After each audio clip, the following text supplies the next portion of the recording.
Welcome to Know the Love of Christ.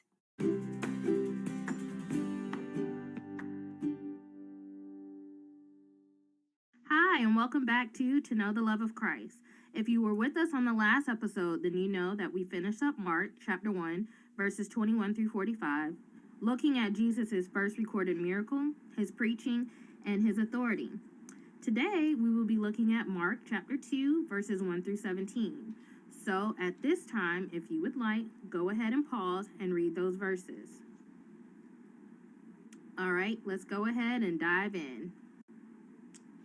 All right, so let's go ahead and start with verses 1 through 12 of chapter 2. Do you all have anything to say? Well, Jesus is back in Capernaum.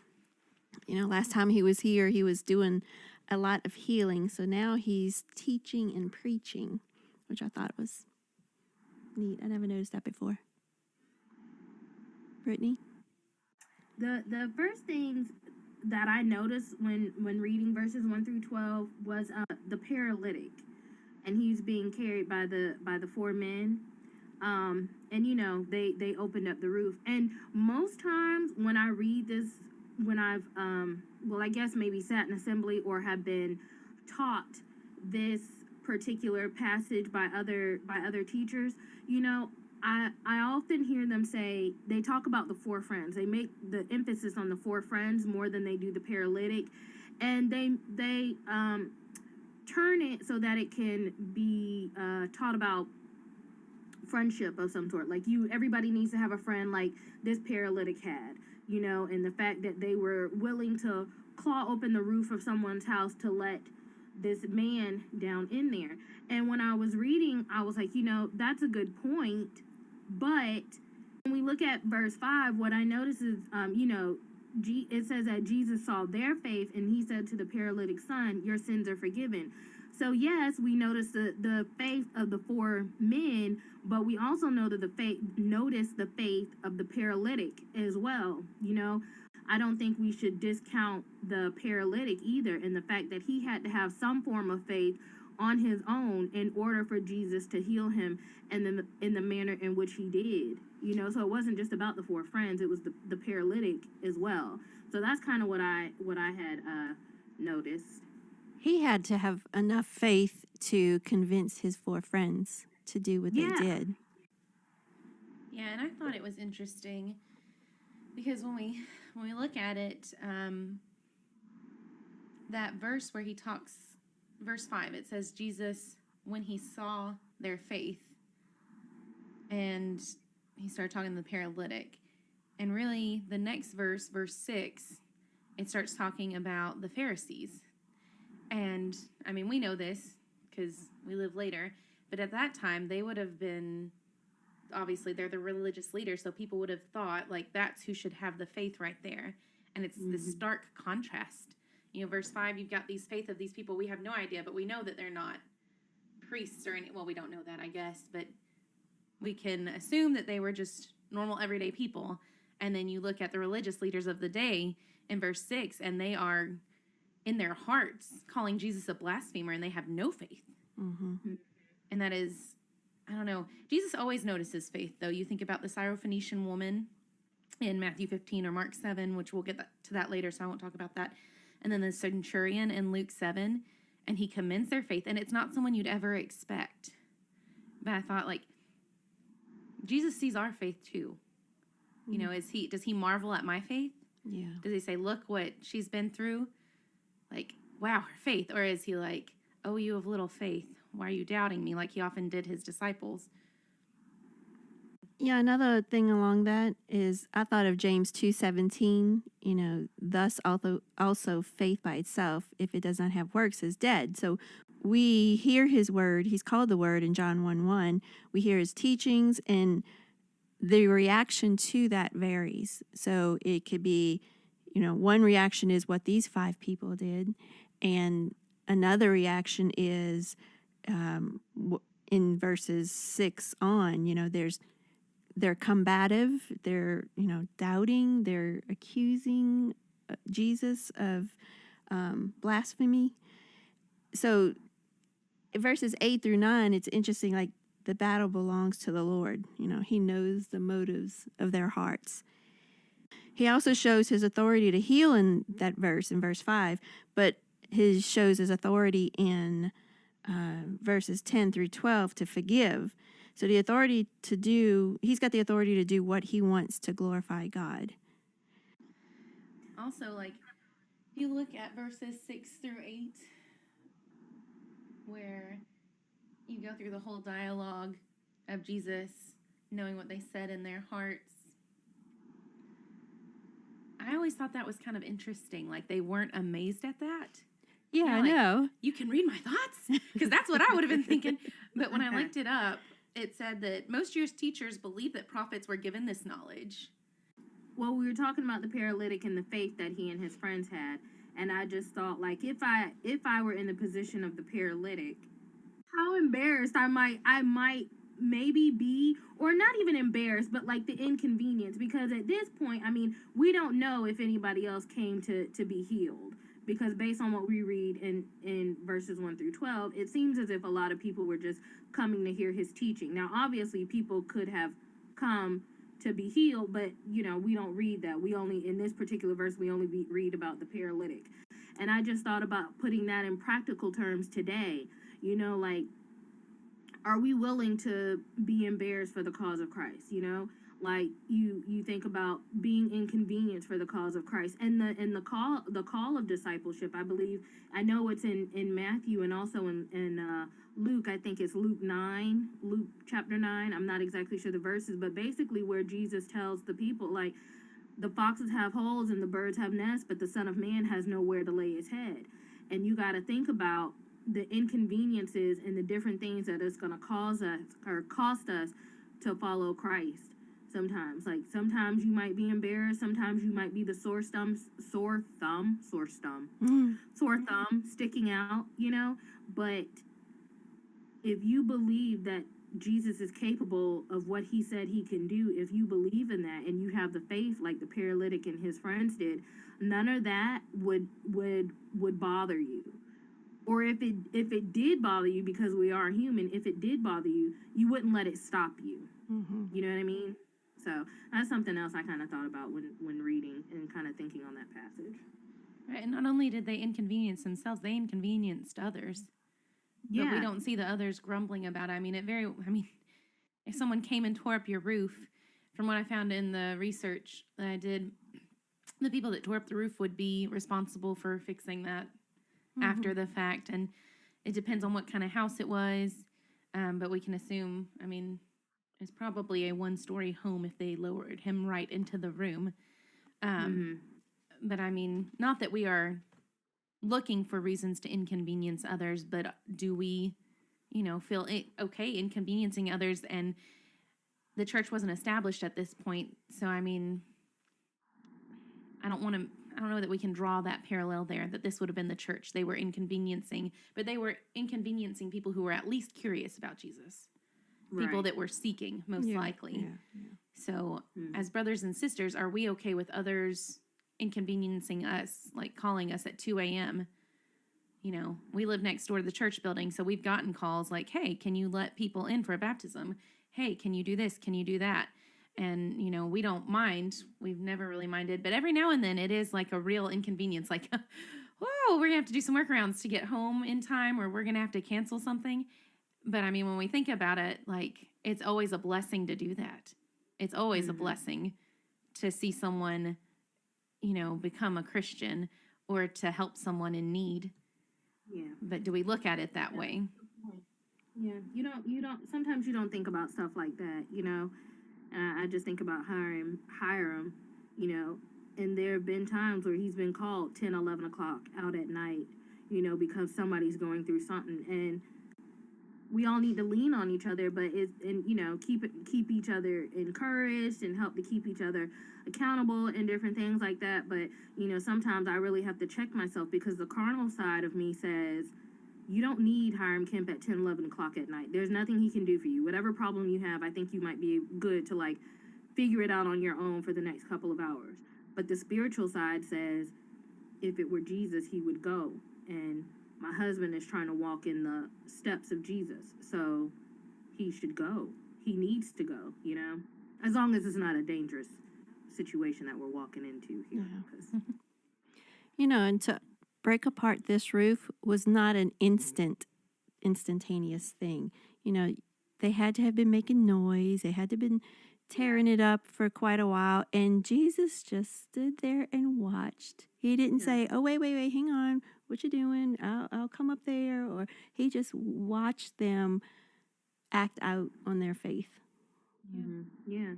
Which again goes back to that inconvenience. Not only did you interrupt Jesus in the middle of his teaching, but those who were curious about Jesus and those who came there to specifically, hear him teach. Mm-hmm.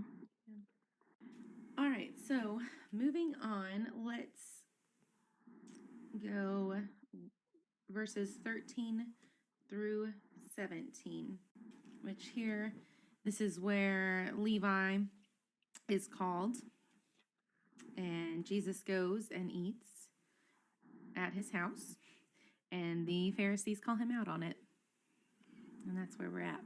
Well, Matthew was a tax collector, and Jesus, again, is using that phrase, "Follow me." Right, and for those of you who don't know, Matthew and Levi are the same person.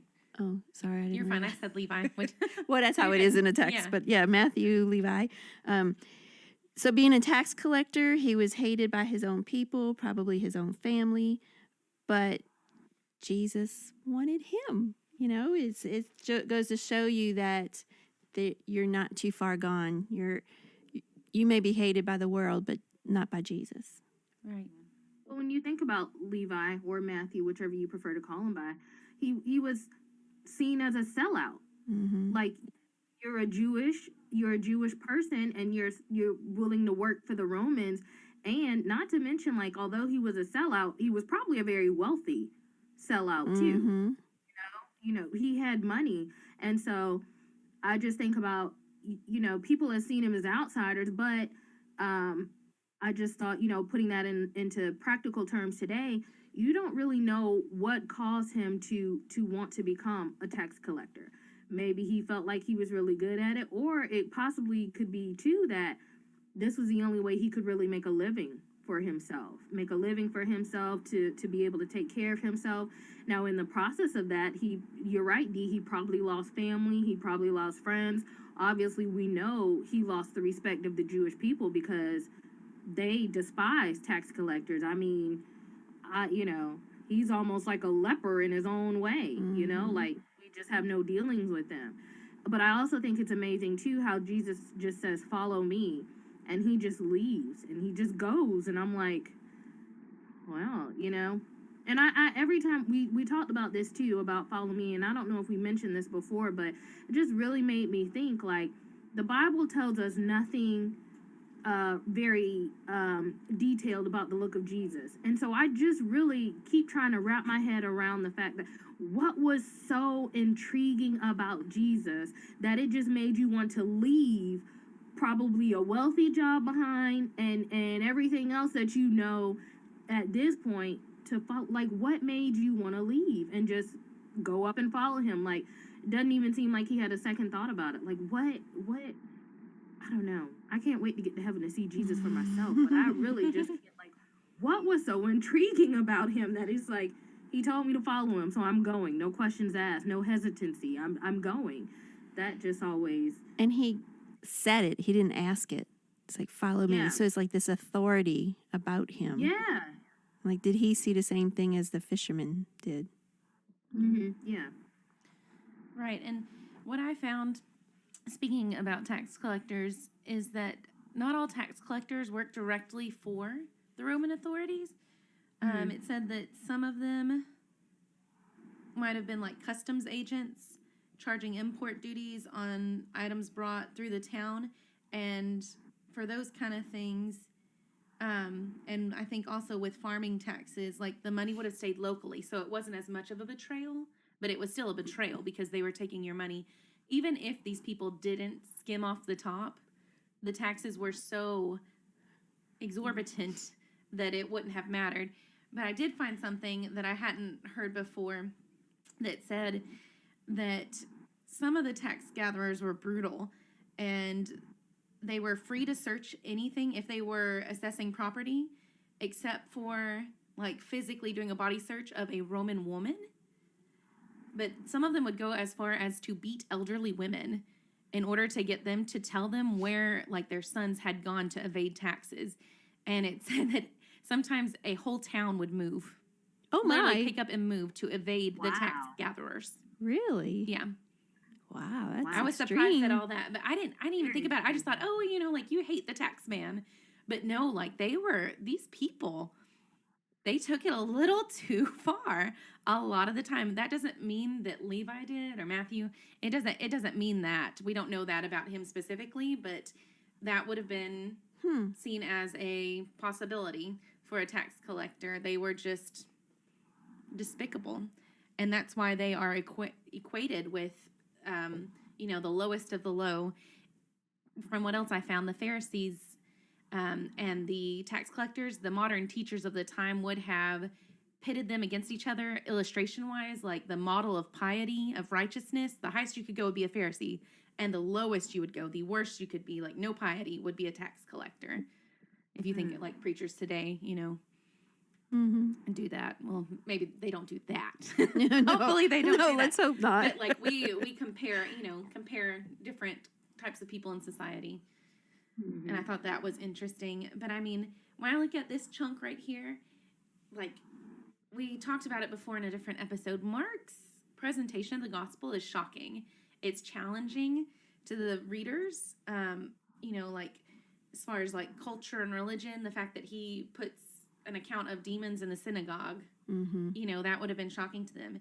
Jesus, in the same way, is completely countercultural. So many people misunderstood him.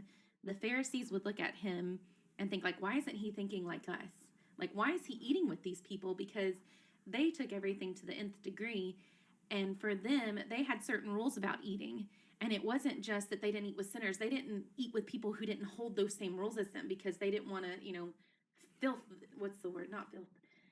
Dirty themselves up. Dirty themselves. I was thinking desecrate, which doesn't, I know that's not right, but like they didn't want to tarnish themselves, with that. And back then, it was like kind of like an intimate relationship to eat with people at table.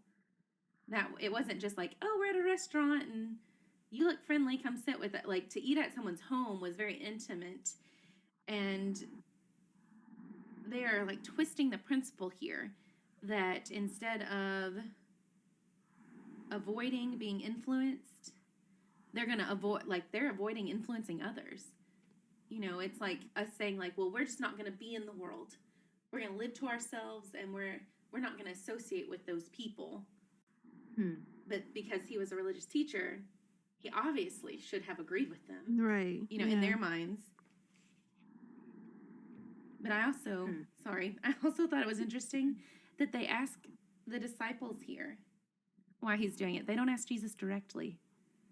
They ask his disciples why he's eating with tax collectors and sinners.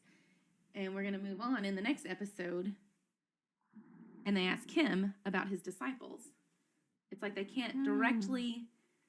Don't you hate when people do that? They get all sneaky and they're like, oh, yes. yes. Like, hey, Dee, why don't you tell me about what's going on with Brittany? Like, it's like this backbiting, chattery gossip kind of vibe that I'm getting from them here. I just find that really... I found it interesting that they're all observing. That's my turn to make up words. They're all observing and reasoning about his motives. They're accusing almost of what is he doing, It's that judgment. Yeah. We don't want to do it all the time, but we're human. We make mistakes, and so we do it. I love, I'm trying not to cross into other accounts too much, but I love the end of this passage here. Those who are well have no need of a physician, but those who are sick, I came not to call the righteous, but sinners. In Matthew 9, verse 13, it says, this is the same account. It says, go and learn what this means. I desire mercy and not sacrifice. For I came to call the righteous, I can't say that verse. I came not to call the righteous, but sinners. I love where he quotes that from Hosea. I think it's Hosea 6:6. I desire mercy and not sacrifice, which we talked about that last season. Mm-hmm. Mercy. And we'll get into it next episode about how their hardness of heart prevents them from desiring mercy. I love seeing how the different accounts lay it out and how they each have their own, I guess, tone or flavor, or whatever you want to call it. But the fact that he places that there, I desire mercy and not sacrifice. And he's directly talking about what's going on right there. Like the fact that he's eating with these tax collectors and sinners. And that would have been like shocking to them because that's what they lived by, was you do every little, like down to the jot and tittle of the law. It's all done or you are completely gone. Like I said, they misunderstood him. We see the disciples, we see several different people that are looking to the coming of the Messiah, and they're like, oh, he's going to save us from the Romans. And I think the Pharisees thought that the Messiah would come in and he would pat them on the backs and be like, great job, guys. I've got it from here. Why don't you help me? Obviously we don't know what they were thinking, but I mean, if they knew that it was the Messiah, like truly knew, would they have acted how they did? Obviously it was in character for them, but I think because we talked about this, I think one of the episodes this season already, where in Acts it says that other people have risen before Jesus' time. And so if this is from God, we're talking about Gamaliel, right? Mm-hmm. If this is from God, do you want to be in opposition to him? No, but if it's not, it'll fizzle out just like the rest. And so I wonder if the Pharisees held that view about Jesus at the beginning, like, oh, this is just another one of those guys that's calling himself the Son of Man. It's not really, it's just going to fizzle out. And then once they see that it's not, they're angry, like, no, he's continuing this charade and, basically blaspheming, and the penalty for blaspheming in the Old Testament was death. Mm-hmm. So, to them, this would have been an egregious sin. Like, it would have been, like, I don't know if the worst of the worst, but it would have been pretty bad. They had the old law, right? That's what they were trying to uphold. So obviously they knew about Abraham, Isaac, and Jacob. They had information on David and different things like that. And it's like, they would uphold those individuals. You think about Abraham and the fact that he lied not once, but twice about Sarah being his wife. You know what I mean? And how he and Sarah tried to do things on their own. It's amazing to me how they would uphold these individuals in such high esteem and they have such great mistakes, but then somebody like Jesus comes along and he should be held in high esteem. Like, he's doing great things right now. Because of their judgment and their hard hearts, like they can't look past the fact that he's eating with sinners and pay more attention to the goodness that he is doing. All right, well, it is time for us to find the love of Christ in the passage, like we always do. I found it in Jesus's call to Levi when he said, "Follow me." Because his call is a call to repentance, no matter how bad or repulsive we are. He saw something in Levi, like he saw in the fisherman, that he knew there was potential in them. So follow me. And he did. I like it. Brittany? I see it, not in the, well, that's a good place where you saw it, D, but I meant up under that.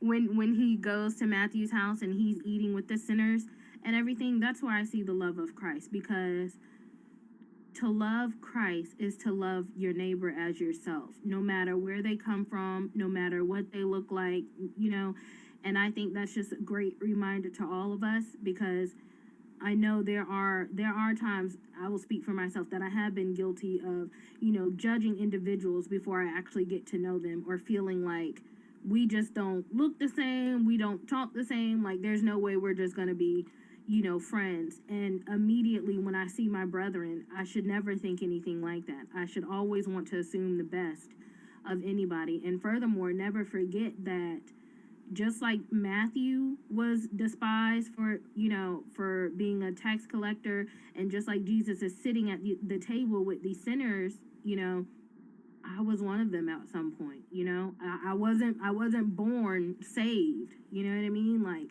and even to this day I still make mistakes, but God says it doesn't matter what you've done. You follow me, and I will keep you. I will make you clean, and I will make sure that you will continuously stay clean as long as you're willing to follow me. So that's where I see the love of Christ. All right, I see it in that same chunk of scripture right there, Brittany, from 13 to 17, but particularly at the end, where they ask the disciples, why does he eat with, tax collectors and sinners? It says, when Jesus heard it, he said to them. So Jesus answered them, and Jesus can always answer for me if I let him. And I love that he does that. And then at the very end there as well, where he says that I came to call, I still can't say it, I came not to call the righteous, but sinners. And right before that he says, those who are well have no need of a physician, but those who are sick. And I am very broken because I'm human. And I'm so thankful that he came to call the sick and to heal them. All right, that does it for today. Thanks again for joining us. If you have any questions or comments, please feel free to contact us. We'd love to study with you or connect you to someone local to you. As always, we hope you will seek to know the love of Christ in your own life. Until next time, bye. Bye. You can reach out to us on Facebook or Instagram. We would love to hear from you. And be sure to click like and share this episode with family and friends. In doing so, you're sharing the love of Christ.